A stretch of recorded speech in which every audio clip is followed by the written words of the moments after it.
पहले भी बताया कि 18 स्टेजेस हैं भगवान की पूरी भक्ति प्राप्त करने के लिए। जैसे हम एवरेस्ट माउंटेन पे जाना है, जो एवरेस्ट जो चोटी है वो सीधा एक ही चोटी पे नहीं चढ़ते हैं। पहले आप एक छोटी चोटी चढ़ेंगे, फिर दूसरी चढ़ेंगे, फिर तीसरी चढ़ेंगे, ऐसे अलग अलग चोटियां आती रहती हैं। एक चोटी चढ़ के चढ़ के चढ़ के चढ़ के चढ़ के फिर अलग अलग चोटियां करते करते हम फिर फाइनल चोटी पे पहुंच जाते हैं। तो इसी तरह भक्ति में सबसे पहली चोटी आती अधोश्रद्धा।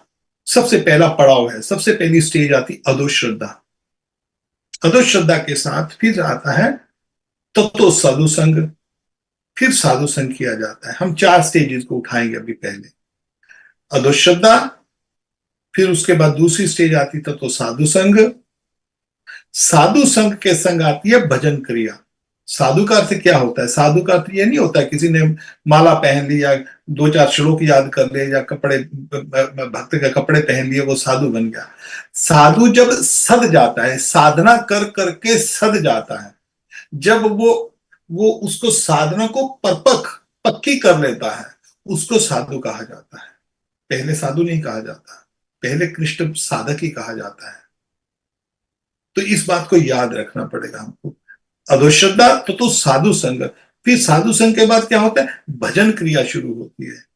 जैसे साधु कहते हैं, जैसे साधु कर रहे हैं हम भी करें, जैसे उन्होंने साधना की है वैसे हम भी करें। और जब हम साधना शुरू करते हैं तो उसके साथ चौथी स्टेज चलती है अनर्थ निवृत्ति। हमारे मन में जो अनर्थ है वो झड़ने शुरू हो जाती हैं। जैसे व्यक्ति होता है, कोई रोगी है, जब वो दवाई लेता है, जैसे जैसे दवाई वो खाता रहता है, दवाई का इफेक्ट होता है, तो उसके रोग हैं वो खत्म होने लग जाते हैं। तो पता लग जाता है कि मेरे रोग अब खत्म हो रहे हैं, अरे मैं तो स्वस्थ हो रहा हूं, अरे मेरे को अच्छी तरह से सांस आ रही है, मेरे को अच्छी तरह से सुन रहा है, या मेरे को खाने में मेरी पाचन शक्ति बढ़ रही है दिनों दिन। तो इस तरह उसको अनर्थ निवृत्ति स्टेज कहा जाता है।